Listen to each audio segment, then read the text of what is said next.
I'm smelling coffee, birds are singing just outside. Here comes your mercy, streaming in with the morning light. My heart's racing, waking up to your smile, saying, good morning. Saying, good morning.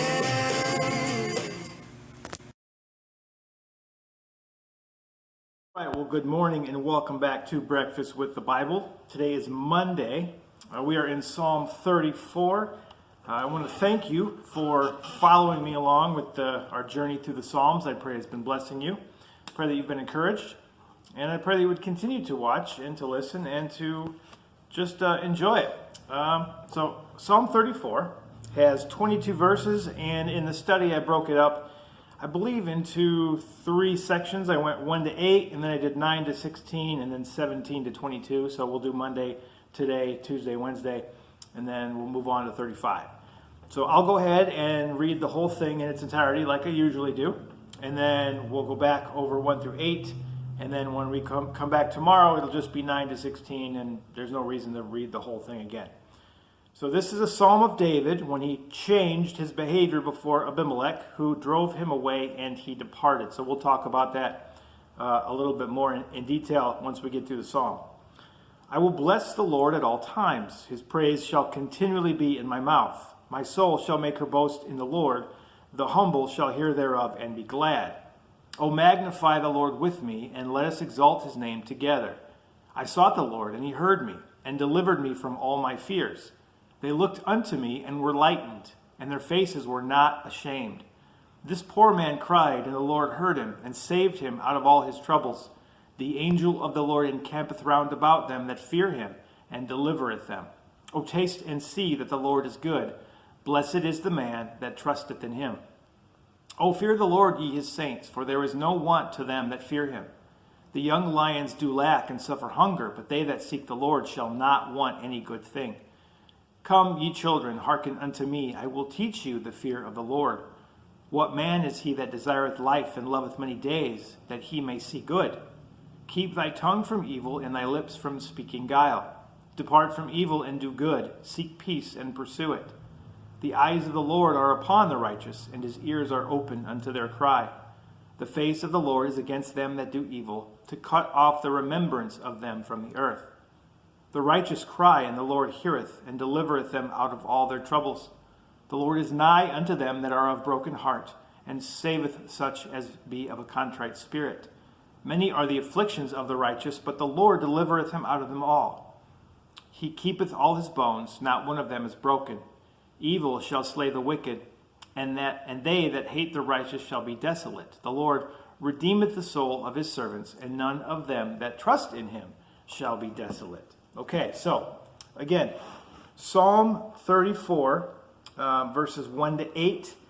And so the superscription we read says, when he changed his behavior before Abimelech, who drove him away, and he departed. So we're going to read, we're going to go back to 1 Samuel chapter 21. And this kind of explains the circumstance in which David wrote this psalm. 1 Samuel 21. Verses 10 to 15, if I can get my fingers across the pages here. That's the beauty of thin pages in the Bible. They're difficult to grab a hold of sometimes. Let's see, 1 Samuel 21, 10 to 15. Okay, we're almost there. Bear with me.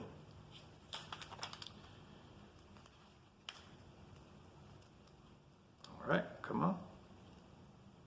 There we go. 10 to 15. And David arose and fled that day for fear of Saul, and went to Achish, the king of Gath. And the servants of Achish said unto him, Is not this David the king of the land? Did they not sing one to another of him in dances, saying, Saul hath slain his thousands, and David his 10,000s? And David laid up these words in his heart, and was sore afraid of Achish the king of Gath. And he changed his behavior before them, and feigned himself mad in their hands, and scrabbled on the doors of the gate, and let his spittle fall down upon his beard. Then said Achish unto his servants, Lo, ye see the man is mad. Wherefore then have ye brought him to me? Have I need of a madman, that ye have brought this fellow to play the madman in my presence? Shall this fellow come into my house? Okay, so this is the circumstance in which we find David upon him writing this psalm. So, if we can get back to that, because I lost my page. Here we go. So, David, in fear of this king, decided to pretend like he was insane. Scratching on the walls, drooling all over the place, what have you.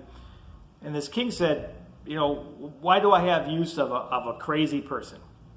So this gave David a chance to escape. So David escaped, and we'll look at it tomorrow. He went and hid in a cave.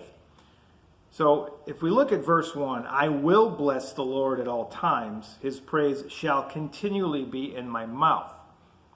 So when David escaped the hand, or the king, by pretending he was insane, he went to the cave of Adullam after escaping.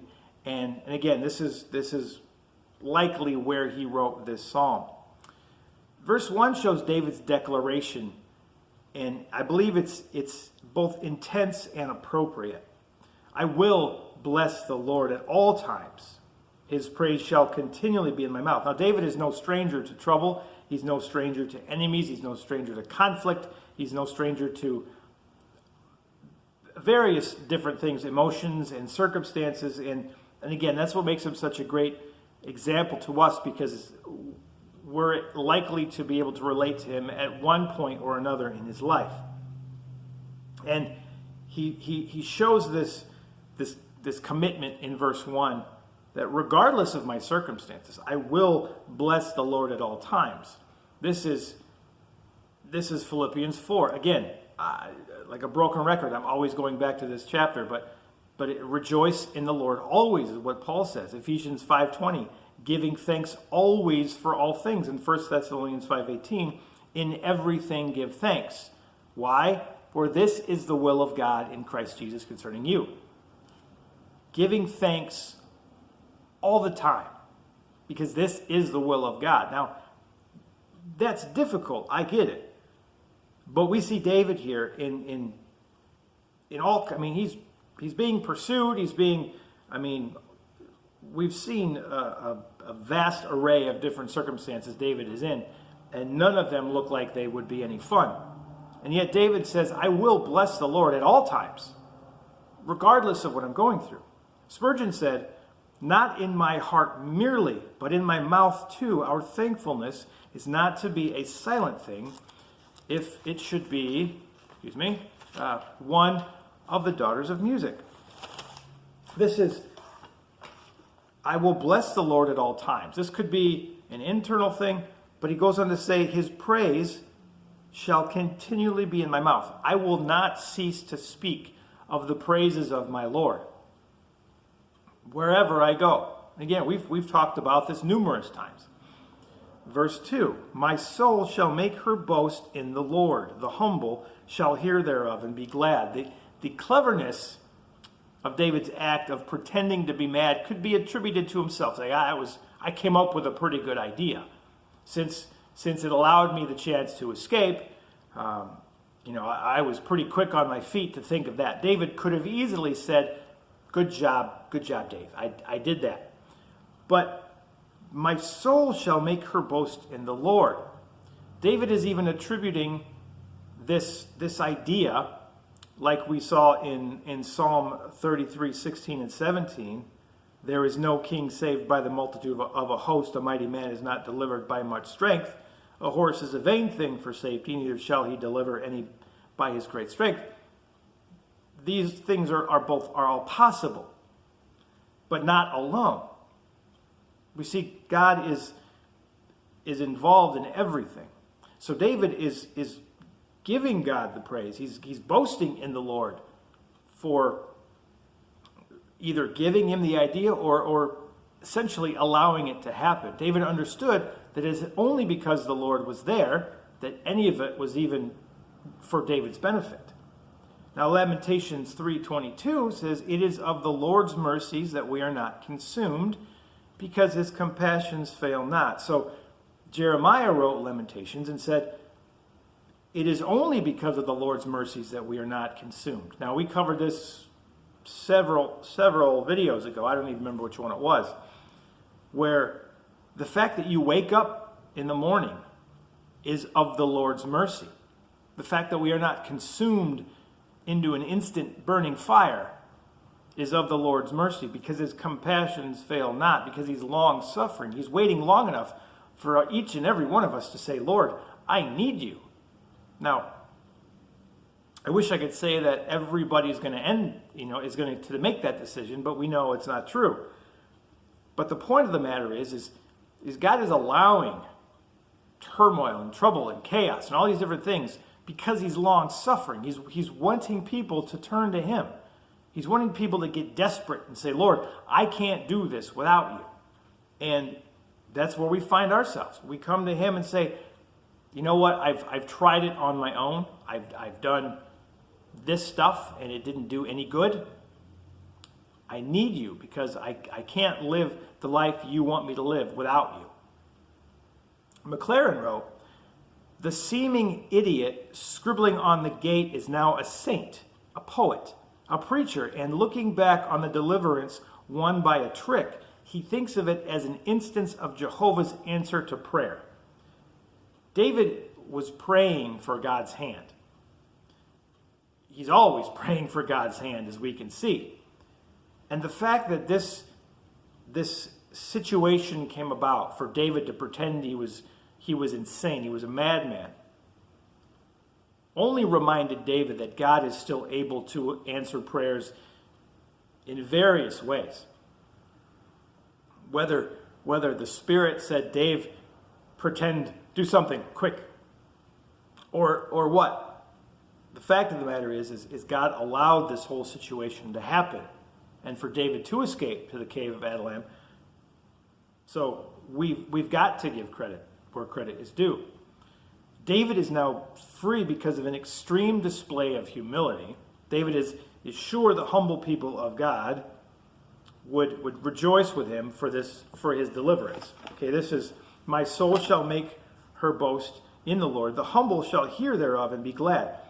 So David basically humiliated himself by pretending to be, completely insane. And the humble people, God's people, will go and be glad. That was great. The Lord delivered you.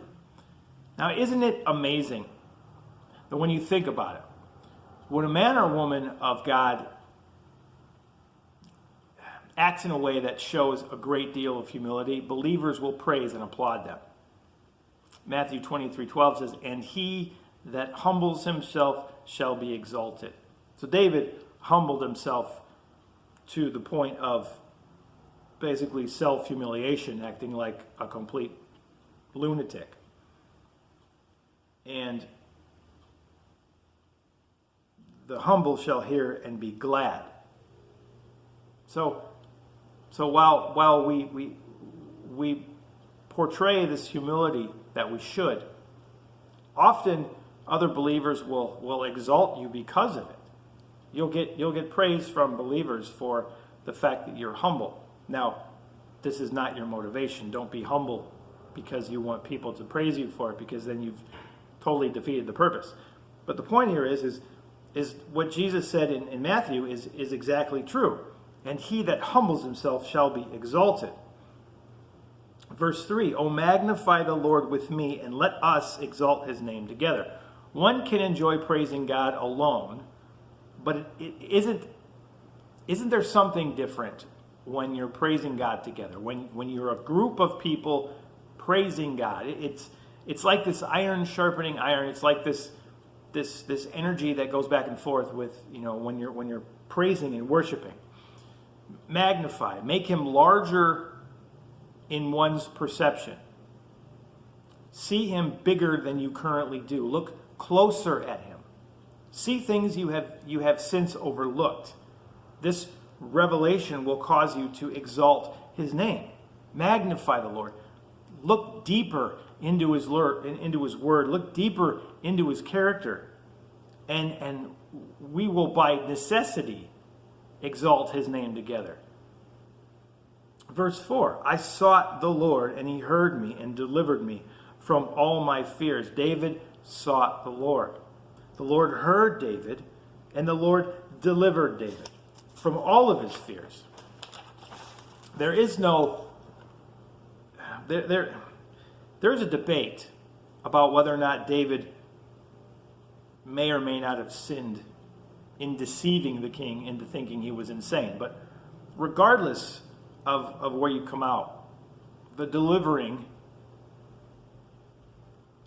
favorable hand of the Lord was upon him in a remarkable way.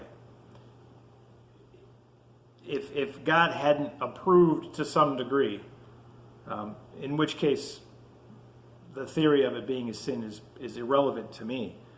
I don't think God would have allowed it to happen. But there's speculation there, but regardless, God delivered David and allowed David to escape. That's where we're at. Verse 5, they looked unto him. Now, David gets to this cave, and what happens is a bunch of people, a bunch of David's family and poor and destitute, a bunch of people show up.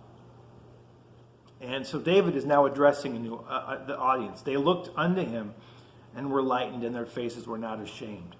David is including all those who put their trust in God. They were radiant. Their faces were not ashamed.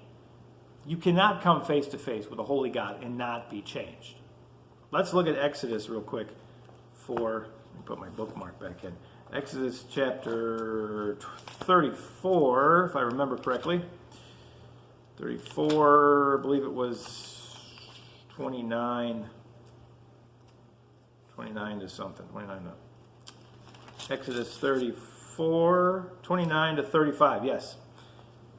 This is about Moses. And it came to pass when Moses came down from the Mount Sinai with the two tables of the testimony in Moses' hand, when he came down from the mount, that Moses wist not that the skin of his face shone while he talked with him.